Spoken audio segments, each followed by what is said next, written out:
Halo semuanya, selamat wayah kieu ya dimanapun kalian berada. Kembali lagi bersama Mamang dan di video kali ini kita bakal lanjutin manhwa Putra Sulungduk Seorang Pahlawan. Kita masuk di part 26. Di awal video ini, ternyata seseorang yang muncul menuju kamarnya adalah Niceta Florence yang dengan anggunnya berkata, "Oh, sungguh saudara yang mengharukan." Saat kemudian, setelah minta Carl untuk pergi dari kamarnya dan menyajikan teh untuk menjamu tamunya, Aden yang begitu penasaran dengan kedatangan Niceta di wilayahnya bertanya, apa alasanmu tiba-tiba berkunjung begini?" Niceta pun menyimpan kembali gelas tehnya membalas, "Saya datang untuk menyapa Anda dengan benar kali ini sekali lagi, Tuan Aden." Aden yang merasa heran menimpali, "Kau jauh-jauh ke sini hanya untuk itu?" Namun tiba-tiba saja Aden yang merasakan keanehan menghentikan kalimatnya berpikir, "Tunggu, dia bilang Tuan Aden? Apa aku salah dengar? Di kehidupanku sebelumnya, jangan bicara sopan kepadaku.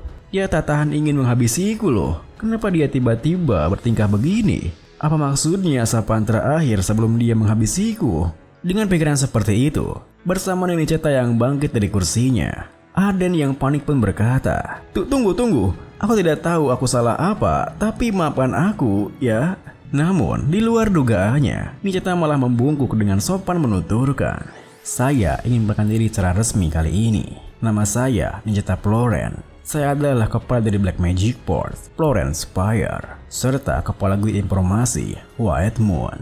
Saya juga keturunan terakhir dari keluarga Florence, makhluk yang berjalan di jalur darkness, menyapa Lord of the Underworld." Tentu saja perkataannya sontak membuat Aden terkejut, hingga ia bertanya-tanya apakah mungkin Niceta membicarakan tentang Curse.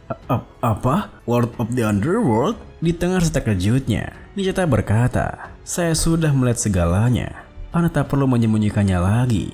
Aden yang sama sekali tak mengerti membalas, "Apa maksudmu? Apa yang kau lihat?" Niceta menimpali, "Di Holy Fire Order, Talos yang disummon memanggil Anda Lord of the Underworld. Saya lihat itu. Dan kalung itu bukanlah perhiasan biasa. Namanya adalah Barak. Kalung itu adalah harta karun keluarga kerajaan Florence yang hilang dan merupakan relik suci yang hanya bereaksi dengan darah seorang Florence. Artinya, tanpa darah Florence, Anda tak akan bisa memakainya." Mendengar hal itu, Aden yang kesal pun langsung mengumpat dalam hatinya. Jadi kesimpulannya, keluarga Black Magic Florence adalah keturunan dari Underlord. Dan kalung ini jadi milikku karena Curse yang dulunya adalah Underlord ya? Brengsek kau, Curse! Bukankah kau seharusnya memberitahu tentang ini? Curse tersenyum mengejeknya membalas, "Kau kan tidak nanya." Di saat yang sama, Niceta sendiri berpikir, "Aku tak percaya, aku tidak mengenali pria hebat ini dan malah berlaku tak sopan padanya." Dengan pikiran seperti itu, Niceta pun berkata, "Saya tak tahu kenapa makhluk agung seperti Anda turun ke dunia tengah dalam wujud ini. Namun, Anda pasti punya alasan yang besar. Tolong beri saya perintah Anda, Great Master of the Underworld, Lord of the Underworld. Saya, Niceta Florence, akan mengikuti keinginan Anda, apapun itu." Mendengar perkataannya, alih-alih langsung menjawabnya, Aden malah terdiam menatapnya berpikir, Niceta benar-benar salah paham. Ya, memang ada yang benar. Tunggu, kalau Niceta jadi bawahanku, aku bisa menggunakan guild informasi White menusuk ke hatiku kan? Aku tak bisa melepaskan kesempatan emas ini. Dengan pikiran seperti itu, Aden pun merubah sikapnya berkata, "Oh, kau mengenaliku ya? Matamu cukup tajam. Senang bertemu denganmu, keturunanku. Benar, akulah Lord of the Underworld." Beberapa jam kemudian, dikala sang senja mengiringi kepergian sang surya, Curse yang begitu kesal dengan tingkah Aden sebelumnya berteriak, "Woi, beraninya kau meniruku dengan jelek begitu, hah? Seharusnya kau mencarakan kehormatan keagungan yang cocok dengan gelar Lord of the Underworld. Woi, kau mendengarkanku enggak sih?" Tentu saja, Aden tak mendengarkan ocehannya, di mana ia menutup telinganya dengan kedua tangannya sembari berpikir, ada banyak hal yang tak ku ketahui di kehidupanku sebelumnya, Florence, dan sekarang kalung ini.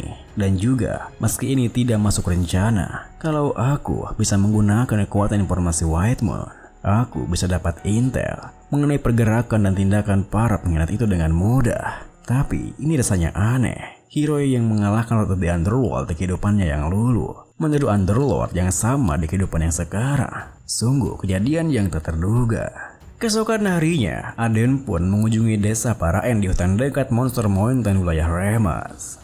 Selamat pagi kepala suku. Aden yang masih merah canggung membalas. Hahaha. Iya, selamat pagi. Melihat kedatangannya, Ez pun menghampirinya berkata, semuanya terlihat menyukai hutan yang Anda pilih untuk kami, Tuan. Aden yang tak menduganya membalas.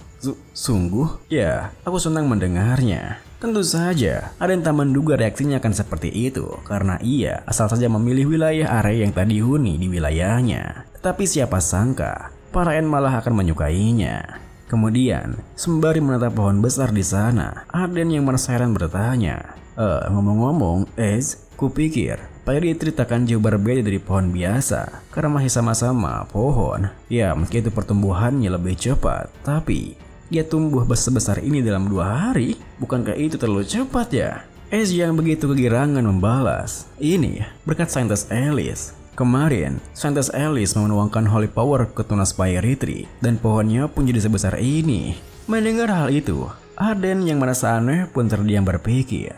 Penyebab tumbuh besarnya adalah Holy Power milik Alice ya. Sepertinya Holy Power milik Alice lebih kuat dari yang kuduga. Lalu, saat ia berpikir seperti itu, Es di sampingnya menuturkan, oh iya, wakil kepala suku mintaku untuk memberitahu Anda bahwa semua yang Anda minta sudah selesai dan mengantarkan Anda ke rumahnya. Aden pun meliriknya membalas, oh sudah ya, baiklah, ayo pergi ke sana. Saat kemudian, Aden pun tiba di rumah wakil kepala suku. Sebut saja Pak Ehad, di mana sembari menyentuh telur yang sebelumnya ia berikan padanya untuk diperiksa. Aden pun bertanya, jadi, berdasarkan analisismu, telur yang kau bawa ini adalah spiritual beast ya? Pak Ehad pun mengangguk membenarkannya. Iya, Tuan. Aku merasakan energi spirit yang menjelas dari telur ini. Mendengar hal itu, Aden pun terdiam berpikir. Aku bertanya pada mereka, karena aku kira telur yang kau ambil dari Holy Fire Order ini mungkin milik Raspairi. Tapi ternyata, dia adalah spiritual beast ya. Ini sangat langka. Di kehidupanku dulu hingga sekarang, ini pertama kalinya aku melihat spiritual beast. Lalu, saat Aden berpikir seperti itu, Pak Ehad menuturkan, biasanya spiritual beast tumbuh dengan menyerap energi yang di sekitarnya. Tapi sepertinya telur ini tertidur, jadi tidak ada energi yang ia serap. Aden yang penasaran bertanya, tertidur? Berarti dia tidak bisa menetas ya? Pak Ehad menjelaskan, dia bisa tumbuh lagi kalau diberikan energi yang padat seperti aura atau holy power. Namun, itu tidak berarti Anda bisa sembarangan memberi energi padanya. Tergantung dari tipe energi apa yang dia serap selama masih dalam telur. Spiritual beast dapat memiliki wujud dan atribut yang berbeda. Contohnya, kalau telurnya spiritual beast dragonoid menyerap energi air, maka dia akan menjadi water dragon. Dan kalau menyerap energi api, maka dia akan menjadi fire dragon. Lalu, spiritual beast menganggap seseorang yang punya energi yang sama dengannya sebagai rumah. Jadi, kalau Anda tersumbernya energi, dia akan jauh lebih mudah untuk dijinakan. Mendengar penjelasannya, Aden pun kembali terdiam berpikir. Jadi, aku bisa memberinya kekuatan sesuai keinginanku dan menjinakannya ya. Kemudian, sembari mengambil buku yang juga diberikan padanya untuk diperlihatkan sebelumnya, Pak Ehad melanjutkan, dan aku juga menerjemahkan teks ini untuk Anda. Ini adalah huruf yang digunakan Raspair di zaman kuno. Buku ini adalah bagian dari mana conservation teknik yang digunakan manusia yang memiliki mana. Sembari mengambil bukunya, Aden pun membalas, oh terima kasih, kamu bisa membacanya ya? Aku berharap buku itu lebih langka. Sayang sekali.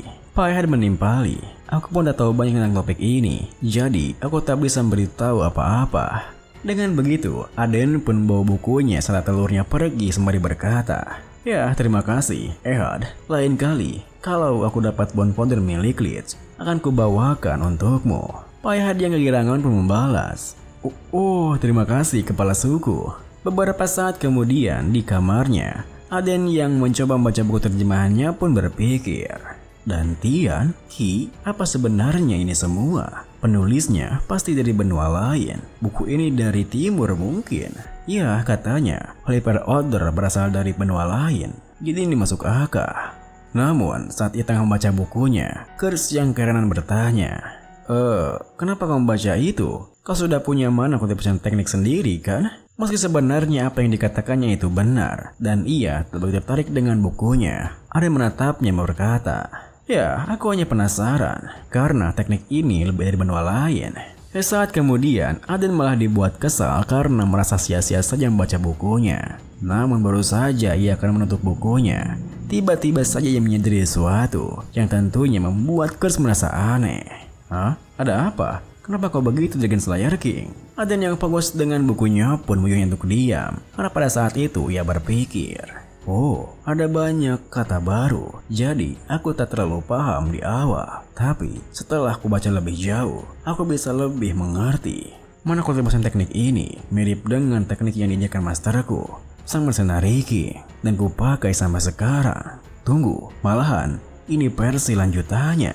Dengan ini, aku bisa menutupi bagian dari teknikku yang terasa di bawah rata-rata. Siapa sebenarnya penulis buku ini? Tidak, itu tidak penting. Yang terpenting adalah sekarang aku punya cara untuk jadi lebih kuat. Dengan pikiran seperti itu, Aden pun segera bergegas ke tempat latihan pribadinya, di mana ia mulai berlatih dengan mengingat penjelasan dari bukunya. Ki yang disebut di buku adalah mana, dan Dantian adalah core-nya, dan tertulis bahwa beginilah cara memanfaatkannya.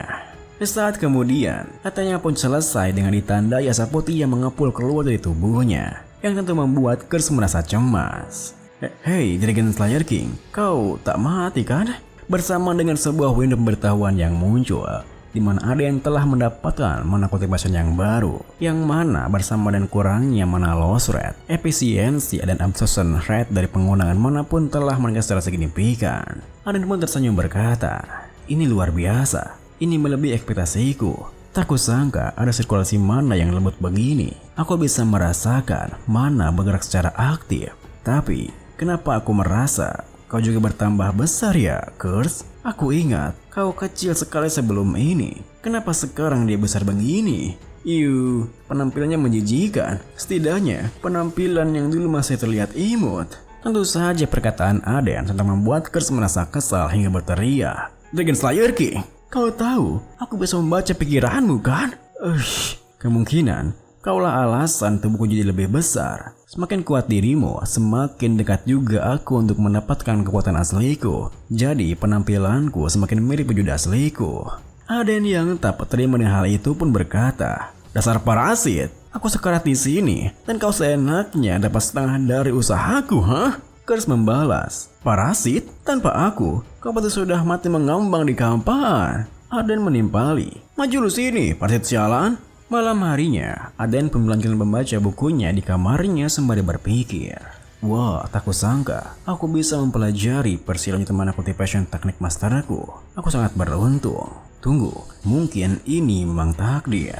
Sebelumnya, buku ini sama sekali tak masuk akal. Tapi sekarang, aku bisa memahami sebagian besarnya. Tetapi, aku masih belum paham bagian ini. Wahai engkau yang memperhatikan kebencian dunia, telanlah raungan ratapan dan bebaskan dengan pedang yang teguh, maka api sudah kegelapan akan mekar. Firasatku mengatakan, begitu aku mengerti kalimat ini, aku bisa mencapai tahap selanjutnya. Kita beralih ke daerah kumuh di Kekaisaran Immortalia, di mana terlihat Pak Gustav Dora yang berjalan gontai sembari menggerutu dalam pikirannya.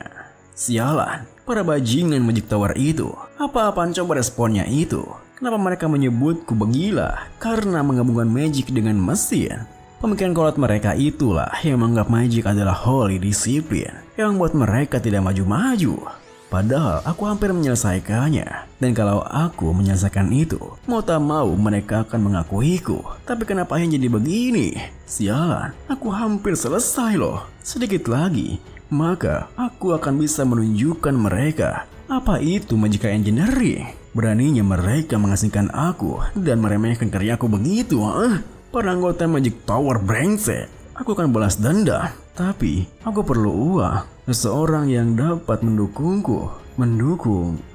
Iya, ada orang itu. Benar, orang itu sangat sadar bahwa penelitianku lebih dari luar biasa. Dia mungkin akan mendukung penelitianku. Ya, aku akan mencari orang itu. Namanya Aden Remes kan? Ini pun diakhiri dengan pikiran seperti itu, di mana Aden terlintas dalam pikiran kalutnya. Pak Gustaf pun berniat untuk menemuinya di wilayahnya. Tunggu aku, Aden Remes.